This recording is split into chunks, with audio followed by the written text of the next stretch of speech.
Parcel এসেছে। দরজা খোলা আছে, ভিতরে চলে আসুন। আরে মাথাটা খারাপ নাকি? যাই দেখে আসি তো। কি ব্যাপার, কানা শুনেন না নাকি? বারবার ভিতরে যেতে বললাম। কি রে, এ আবার কি ঘাড়তেড়া? কথার কোনো উত্তর দিচ্ছে না। ও খুব বেয়াদব তো দেখছি। এখানে দাঁড়াও, আমি আসতেছি। এই নাও তোমার টাকা। এই আবার কি মানুষ রে? আমি এত কথা বলছি, আমার একটা কথার উত্তর দিচ্ছে না। কলম দাও। আর কলম দে।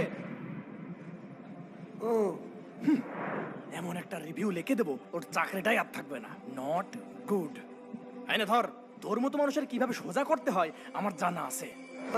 আবার কি হইলো? এটা আবার কিসের কাগজ? হ্যাঁ, সরি। কথা বলতে পারে না। আমি এটা কি করলাম? বন্ধুরা, ভিডিওটি আপনার মন ছুঁয়ে গেলে এক্ষুনি লাইক করে দিন।